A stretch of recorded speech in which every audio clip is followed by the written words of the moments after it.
أعوذ بالله من الشيطان الرجيم بسم الله الرحمن الرحيم.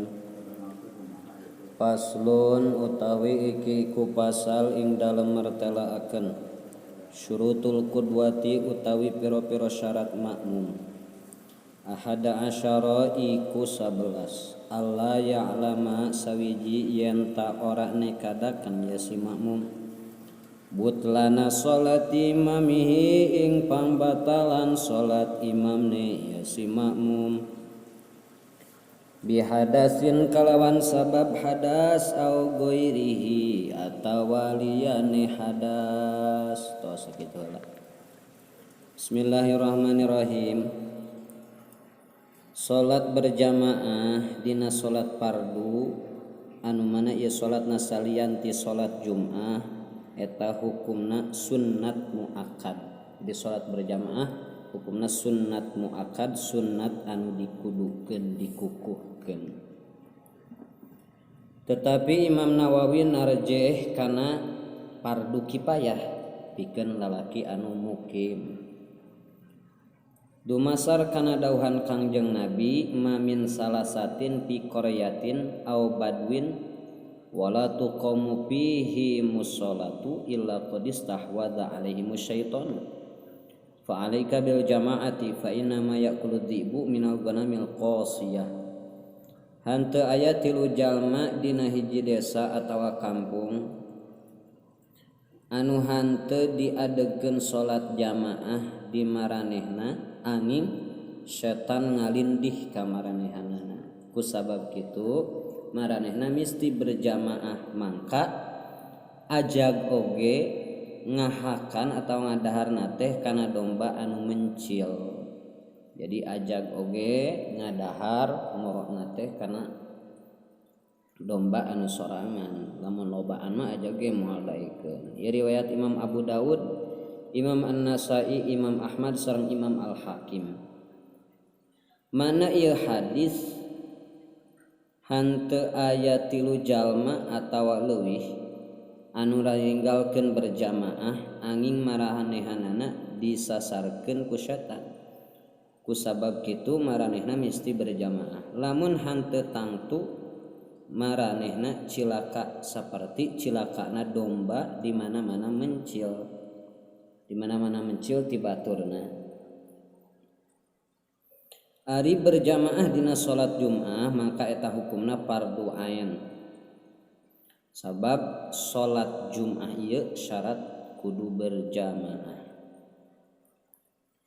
Ari awewe mah salatna berjamaahna sunnat, berjamaah sunnah berjamaah. Nah salat nama di imah atawa di musholla. Kitunya musholla khusus pikeun awewe. Ari syarat-syarat ngamakmum syurutul qudwati, ari syarat-syarat ngamakmum ahada asyara aya 11. Mana nu 11 teh nu kahiji Allah ya'lama ulah nekadkeun butlana salati imamihi kana pangbatalan salat imamna. Atawa nyangka kana batal salat imamna kusabab hadas atawa anu sejenna. Janten hanteu sah ngamakmum ka jalma anu disangka batal salatna. Ya. Anu disangka batal salatna maka teu sah ngamakmumna.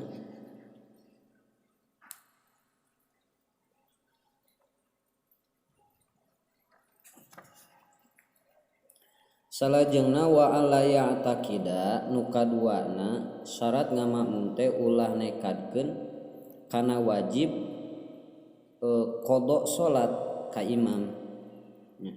Kana wajib malikan deui salat si imam. Kusabab kitu hanteu sah ngamakmum ka jalma anu wajib malikan deui salatna. Saperti kumaha? Saperti jalma anu tayamum kusabab tiris atawa jalma anu tayamum kusabab mukim nya eta hanteu nyanyabaan. Tayamum di tempat anu galibna aya cai atawa jalma anu sepi tina dua alat susuci nya. Hanteu wudu jeung hanteu tayamum.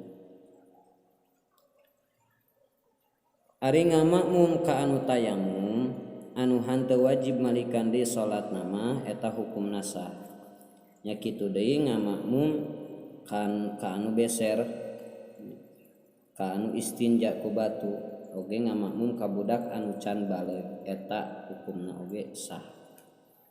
Salajengna wa alla yakuna ulah kabuktosan imamna sim ulah kabuktosan eta imamna teh makmum nya.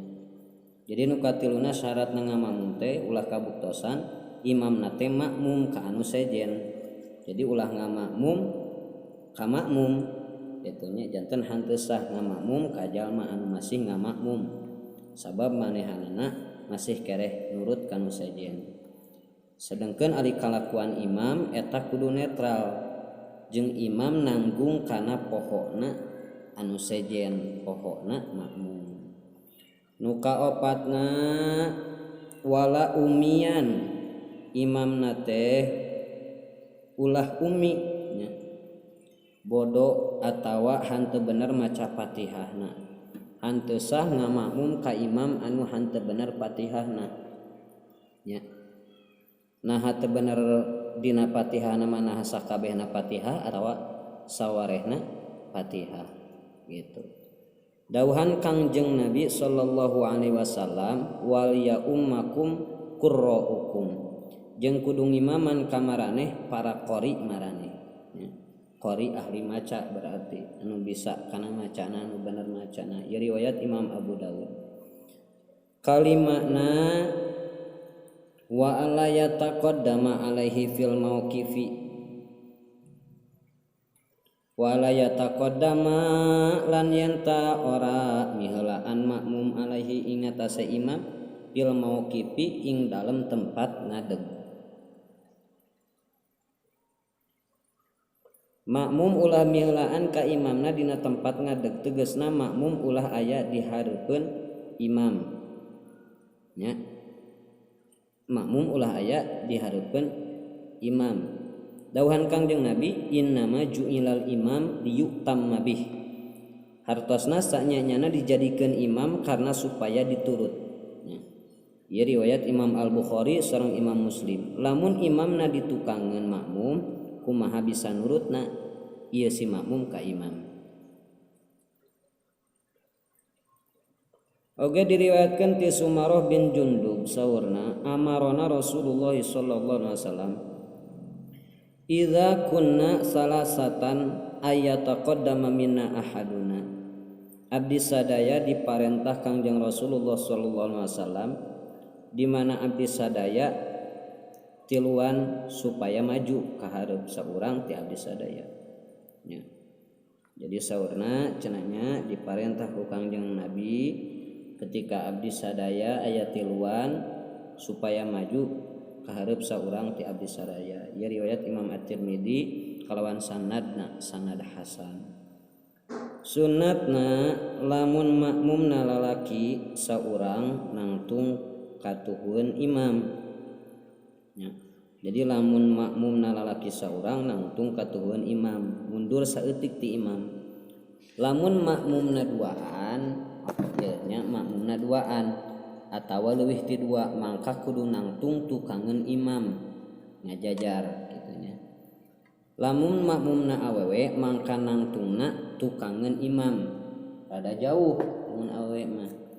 Ieu diriwayatkeun ti Anas saurna sallan nabi sallallahu alaihi wasallam fi baiti ummi Sulaim faqumtu ana wa yatimun khalfahu wa ummu Sulaimin khalfana. Kangjeng Nabi sallallahu alaihi wasallam salat di bumi Ummi Sulaim. Mangka saurna kuring nangtung jeung budak yatim dipungkureun Kangjeng Nabi. Ari Ummu Sulaim ngadeg ditukangeun kuring sarerea. Ieu riwayat Imam Al-Bukhari, Imam Muslim, Imam Abu Dawud sareng Imam At-Tirmidzi. Salajengna wa aya alama lan kang kaping nenemne yen ta weruh ya si wong intiqolati imamihi ing pundah pindah imamne ya si wong kagenepna kudu nyaho kana pundah pindahna imam naha kunempo nempok ka imam atawa nempok sawareh jajaran sapna nya jajaran salat atawa ka kuping suara imam nya atawa suara mubalig anu nganepikeun kana suara imam. Tujuanana supaya bisa nuturkeun ka imam, nurut ka imam. Dawuhan Kangjeng Nabi, innama ju'ilal imamu liyutamma bihi fala takhtalifu alaihi fa idza kabbara fakabiru wa idza raka'a farka'u. Sanyanyana dijadikeun imam supaya diturut. Kusabab kitu maraneh ulah nyulayaan ka imam. Di mana imam maca takbir, maka maraneh kudu maca takbir satos imam. Jeung di mana maraneh ruku, di mana imam ruku, mangka maraneh kudu ruku satos imam. Ieu riwayat Imam Al-Bukhari sareng Imam Muslim. Salajengna wa ayajtami'a lan yen takumpul imam lan makmum di masjidin ing dalem sewiji masjid aw fi salasimiati dzira'in atawa ing dalem 300 hasta takriban kalawan hadpar. Katujuhna syaratna ngamakmum teh imam jeung makmumna kudu kumpul di masjid sanajan jauh jarakna antara imam jeung makmum. Naon sababna? Sabab masjid kabeh dibangun pikeun salat. Jalma-jalma anu kumpul di masjid eta kumpul pikeun ngadegkeun salat jamaah. Oge pikeun ngalaksanakeun syiar berjamaah. Atawa di hiji tempat anu lain masjid anu jarakna antara imam jeung makmum ya, antara imam jeung makmum atawa antara jajaran jeung jajaran deui eta henteu leuwih ti 300 siku nya henteu leuwih ti 300 siku jarakna. Ieu dicanat tina kebiasaan jalma. Sabab jalma nganggap imam jeung makmum kumpul dina eta ukuran dina eta kadar. Lamun leuwih tina eta kadar nya eta 300 siku teh eta henteu dianggap kumpul nya.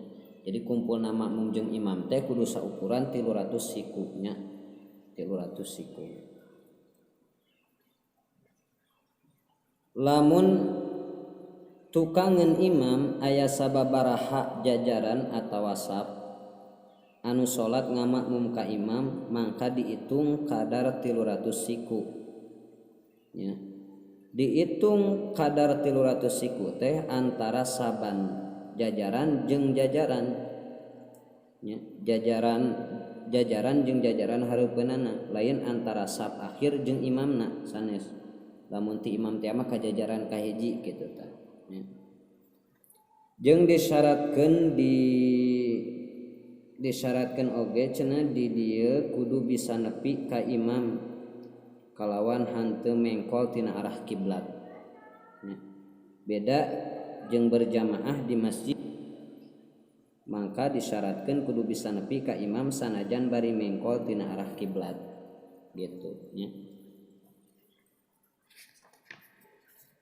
Salajengna wa ayanwiya kadalapanana syarat ngamakmum teh kudu niat kana ngamakmum atawa niat berjamaah.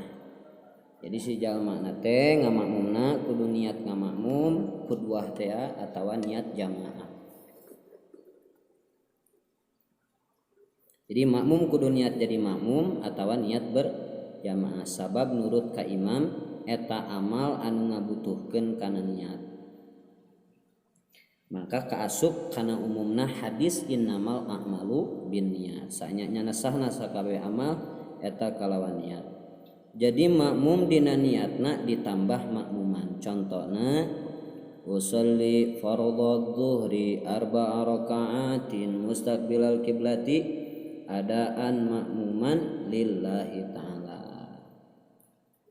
Ari imamah sunat niat jadi imam supaya menang padilah berjamaah. Wa inna malikul imri'in manawa jeung sanyanya napikeun saban jalma naon anu diniatan ku manehna. Ieu riwayat Imam Al-Bukhari sareng Imam Muslim. salajengna wa ayatawafaqa lan yen ta metuki akur si jalma nadma salatihima ngakuran si jalma nadma salatihima ing runtuyan salat imam makmum.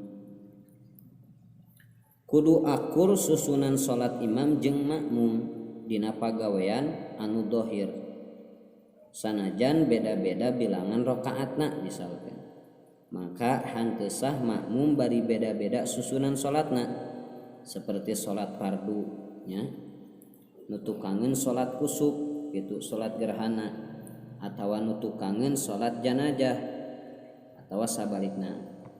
Kusabab naon sabab sulitna nurut ka imam lamun beda-beda runtuyanana susunanana. Sareng hanteu madorot beda niatna imam sareng makmum sabab hanteu kacida perbedaanana. Kusabab kitu sah ngamakmumna anu salat fardu ka anu salat sunat nya. Atawa sah ngamakmumna salat anu adaan dilakonan harita nya ka anu qada kitu sah ngamakmumna anu ada kanu qada. Anu salat subuh makmum ka anu salat duhur jeung sabalikna ngan hukumna ngan saukur makruh. Tapi sanajan makruh hasil padilah berjamaah. Saur As-Suwaifi karohah ieu hanteu nganepikeun padilah nya.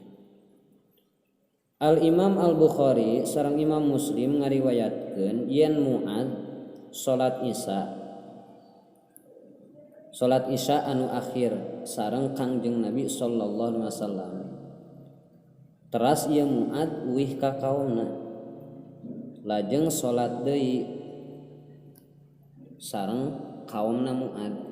Mangka salat Mu'ad kanggo anjeunna eta tatawu nyata sunat sedengkeun kaumna eta fardu isya gitu. Nya kitu Imam Bukhari ngariwayatkeun yen Amr bin Salmah sok ngimaman kaumna dina zaman Rasulullah sallallahu alaihi wasallam sedeng anjeunna yuswana genep atawa 7 tahun. Ieu hadis jadi dalil kana sahna makmum ka budak anu can balik gitu. Lajengnya kitu deui Kangjeng Nabi salat di Makkah dina waktu Fathu Makkah atawa Futuh Makkah 2 rakaat. Iwal maghrib sasarangan sareng urang Makkah. Anjeunna ngadawuh ya ahla Makkah kumu fasallu rakaataini ukhrayaini fa inna qaumun safarun. Hei ahli Makkah kudu narangtung maraneh jeung kudu salat 2 rakaat deui sabab kaula kaum keur nyaba nyata salat qasar. Wa alla yukhalifahu lan yanta ora nyulayaan ing imam bi sunnatin fahishatil mukhalifati ing dalam sunnat kang ala kang nyulayaan kasapuluh ulah nyulayaan ka imam dina sunnat anu boneng nyulayaanana seperti sujud tilawah. Mangka cenah muwafaqah dina sujud tilawah nah dina migawe atawa ninggalkeunana jeung seperti sujud sahwi. Nah maka wajib kudu muwafaqah dina sujud sahwi dina migawena hanteu dina ninggalkeunana. Malah sunat ka makmum migawe sujud sahwi di mana imam ninggalkeun sujud sahwi sareng ninggalkeun tasyahud awal. Mangka wajib muwafaqah ka imam dina tasyahud awal dina ninggalkeunana hanteu dina migawena. Malah mah meunang ka makmum di mana imam migawe tasyahud awal rek ninggalkeunana jeung tuluy nangtung ngahaja. Tapi sunat ka makmum balik deui lamun nangtungna ngahaja selagina imam hanteu nangtung. lamun nangtung nama mumpoho mangka wajib balik deui pikeun nurut ka imamna. Anapun kunut seperti kunut mangka henteu wajib muafaqah ngakuran ka imam dina kunutna nah dina migawena atawa ninggalkeunana. Wa ayu tabi'ahu lan kaping 11 nurut ya si makmum ing imam. Janten syarat ka 11 kudu nurutkeun ka imam dina pagawean ya. Jadi si makmum kudu turut dina pagaweanana ka imam gitu. Nuturkeun imam pagaweanana. Terkecuali dina ucapannya eta ucapan amin. Eta mah sunat bareng amin mah. Lamun imam maca amin maka makmum ge maca amin.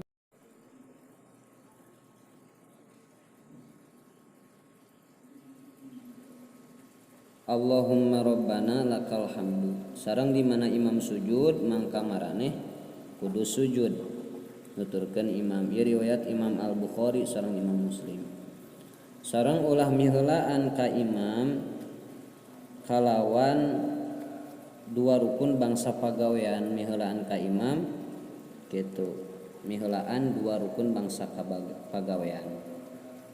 Atawa mandeurikeun ti imam kalawan dua rukun bangsa pagawean bari hanteu aya udur. Naon sababna? Sabab berlawanan sareng harti mutabaah nuturkeun ka imam. Ari miheulaan ka imam ku hiji rukun eta mah hanteu matak ngabatalkeun salat. Ngan haram lamun ngahaja. Nya dawuhan Kangjeng Nabi, amma yakhsha ahadukum idza rafa'a ra'sahu qoblal imam ayu hawilallahu ra'sahu ra'sa himarin.